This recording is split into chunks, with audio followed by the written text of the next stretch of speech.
चुनावी bond BJP का पीछा छोड़ता नहीं दिखाई दे रहा है।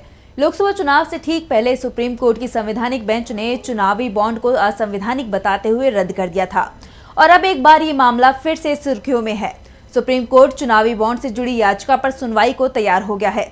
गैर सरकारी संगठन कॉमन कॉज और centre for public interest litigation यानी CPIL की तरफ से याचिका लगाई गई है, जिसमें चुनावी चंदे के मामले की जांच SIT से कराने की मांग की गई है। 22 जुलाई को CJI की बेंच इस पर सुनवाई करेगी। तो आखिर कैसे चुनावी बॉन्ड को लेकर बीजेपी की बढ़ती दिखाई दे रही है चिंता।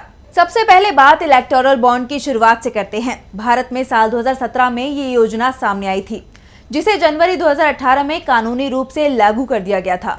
इसके तहत भारतीय स्टेट बैंक को राजनीतिक दलों को पैसा देने के लिए बॉन्ड जारी करने का अधिकार मिला था।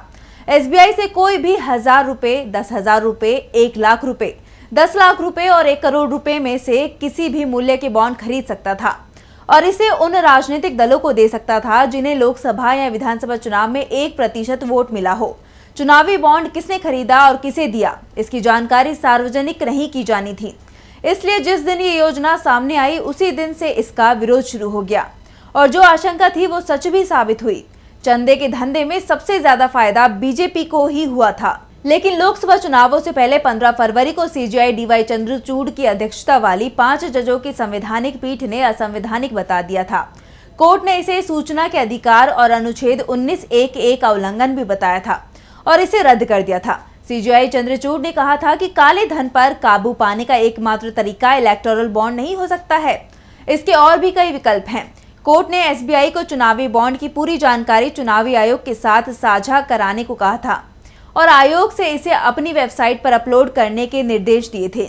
और जब ये जानकारी चुनाव आयोग की वेबसाइट पर आई तो कई बड़े खुलासे हुए और इन्हीं खुलासों की जांच के लिए कॉमन कॉज और centre for public interest litigation यानी CPIL की तरफ से एक याचिका सुप्रीम कोर्ट में लगाई गई। याचिकाकर्ताओं की तरफ से सुप्रीम कोर्ट में वकील प्रशांत भूषण पेश हुए तो एक याचिका RTI कार्यकर्ता सुदीप तमंकर की शुक्रवार को सूचीबद्ध की गई थी।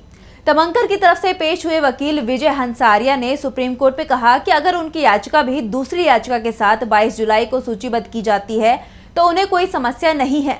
जवाब में CJI ने कहा कि तो मामले की सुनवाई 22 जुलाई को होगी। CJI DY Chandrachud, justice JB Pardiwala और जस्टिस मनोज मिश्रा की बेंच मामले की सुनवाई करेगी।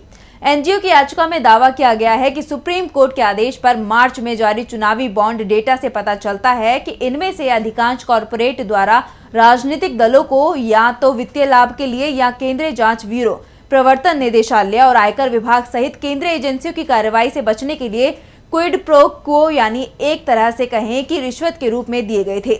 चुनावी बॉन्ड के खेल के चलते कुछ मामलों में ये देखा गया है कि केंद्र या राज्यों में सत्ता में मौजूद राजनीतिक दलों ने सार्वजनिक हित और सरकारी खजाने की कीमत पर निजी कॉरपोरेट्स को लाभ पहुंचाने के लिए नीतियों और कानूनों में संशोधन किया है। याचिका में कहा गया है कि कम से कम 20 कंपनियों, जिनमें से कुछ नई गठित हुई हैं, उन्होंने अपनी स्थापना के 3 वर्षों के भीतर राजनीतिक दलों को 100 करोड़ रुपए से अधिक का चंदा दिया है, जो कि कंपनी अधिनियम की धारा 182(1) के तहत गैर कानूनी है। याचिका में ये भी बताया गया है कि किस प्रकार घाटे में चल रही तथा फर्जी कंपनियों ने कथित रूप से चुनावी बॉन्ड के जरिए चंदा लिया है, जो संभवतः मनी लॉन्ड्रिंग और राजनीतिक संस्थाओं, विशेषकर सत्ता में बैठे लोगों से अनुचित लाभ प्राप्त करने का एक तरीका है। इसके अलावा याचिका में केंद्रीय जांच एजेंसियों CBI, ED और IT पर इन भ्रष्ट सौदों में मिलीभगत का आरोप लगाया गया है। दावा किया गया है कि इन एजेंसियों की जांच के घेरे में आने वाली कंपनियों ने सत्तारूढ़ पार्टी को भारी चंदा दिया है, जो संभवतः उनकी जांच के परिणामों को प्रभावित करने के लिए है। इसे लेकर याचिकाकर्ता की तरफ से कहा गया है कि मामले में लाभकारी व्यक्ति सत्ताधारी दल है, इसलिए निष्पक्ष जांच के लिए कोर्ट की निगरानी में SIT का गठन किया जाए। अब सुप्रीम कोर्ट इस मामले की 22 जुलाई को सुनवाई करेगा। अगर कोर्ट ने SIT गठन के आदेश दिए तो सबसे बड़ा संकट उनकी कंपनियों के सामने आ जाएगा, जिन्होंने केंद्रीय एजेंसियों के दबाव में बीजेपी को चंदा दिया था।